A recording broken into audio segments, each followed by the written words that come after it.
we were under contract with the Ministry of Environment to actually do 7 of the major community watersheds in the Okanagan, including Trout Creek, which is what I'm talking about, which is a water supply for the district of Summerland, and supplies most of the water for agricultural, commercial, and residential use. So the question was, what are the hydrological risks from the mountain pine beetle epidemic and associated salvage logging in Trout Creek? We found little published evidence that these were strongly linked to mountain pine beetle. We found a bit more that these were linked to mountain pine beetle, but I think what Sandra said confirms that. But so we were left with the 2 that we could analyze, and which we thought was the main problem, which was sediment impacts to the water intake for the district of Summerland, both fine sediment and coarse sediment. Fine sediment, of course, affects the aesthetic appeal of the water. You get more microbiological activity and can affect treatment, and coarse sediment can damage or cause increased maintenance costs of the intake.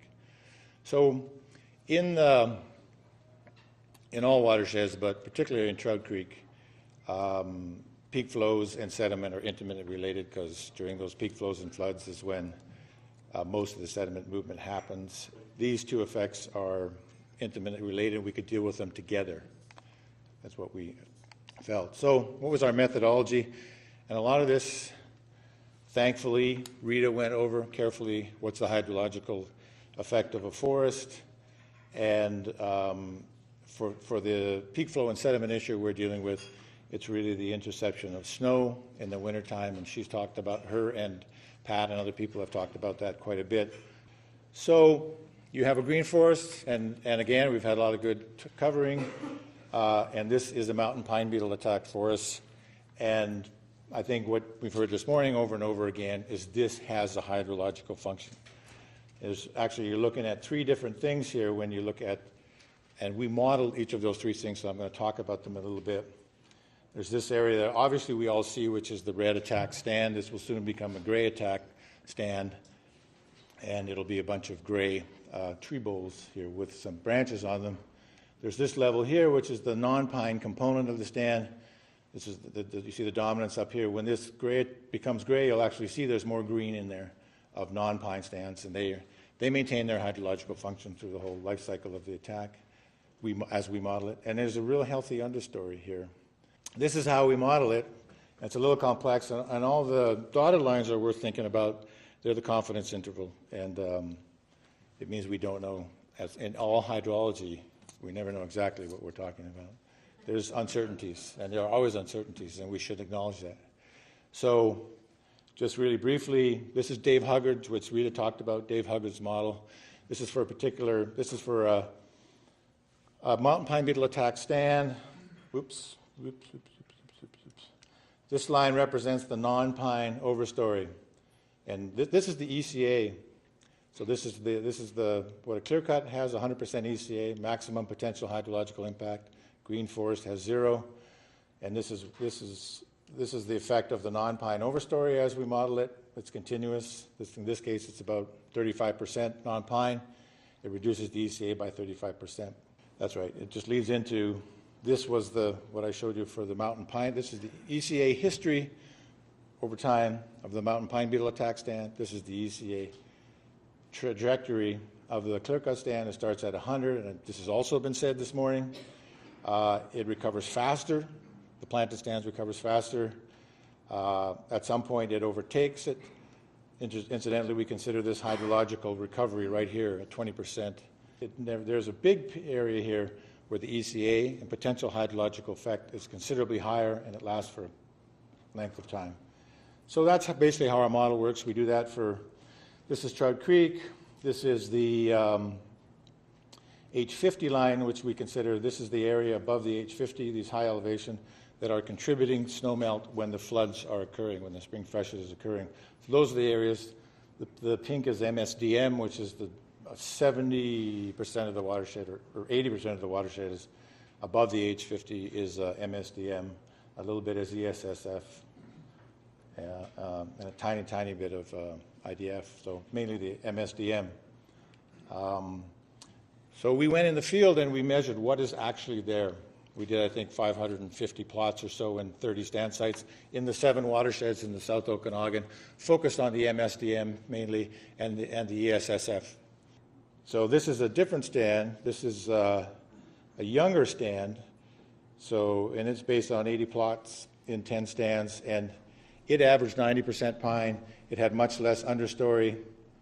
So you can see the difference between the mountain pine beetle attack and the clear cut isn't as much, and it doesn't last as long, and the clear cut overtakes it.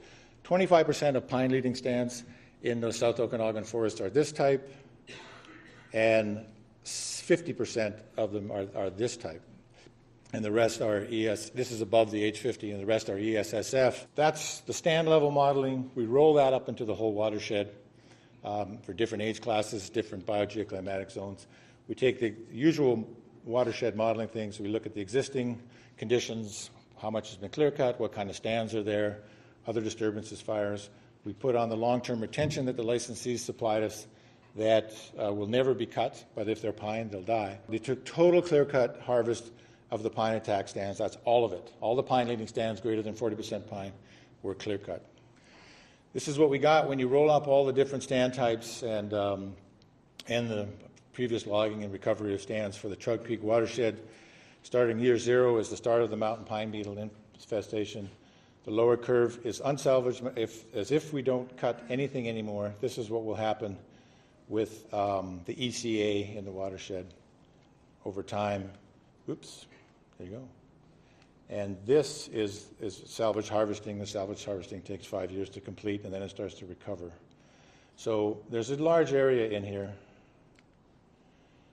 For purposes of risk analysis, we put some levels of ECA hazard so we could run it. I'll go. And so when you're doing watershed assessment, and I don't have time to talk about this, you really spend most of the time looking at the watershed. Everything I've talked about, this is our whole watershed risk methodology.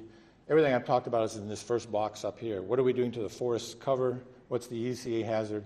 We run that through what are the watershed characteristics? How would they respond to that change in forest cover, that increase in water?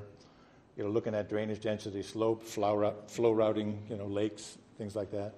We take that result and run it through, get a flow hazard from that, and then we run that through the stream channel sensitivity. How sensitive is the channel to that increase in flow, peak flow that we expect? From that, we get a hydrological hazard, and then we ran it through all these other things here. We're just going to talk about water quality, the consequences of water quality. And this is what we found. It's pretty similar to, in fact, it doesn't change much from the original ECA hazard. The risk of sediment, increased sediment, due to the mountain pine beetle is moderate, and the risk from full salvage harvesting is high. Recommendations, basically, this is Forest for Tomorrow actually funded this. There is no treatment to mitigate the effect of the mountain pine beetle. Underplanting's been tried, it doesn't work. The critters eat the trees, which tells you it's a bit of a forest. The critters are in there where they're not in the clear cut. So what we're left in Trout Creek, one of the main things they could do was actually do rehabilitation on this channel. Would help a lot to reduce the risks. These kind of channel restoration activities we've recommended. But the main thing you have to do is manage this difference in here. That if you want to maintain it makes sense to cut the dead wood down, right?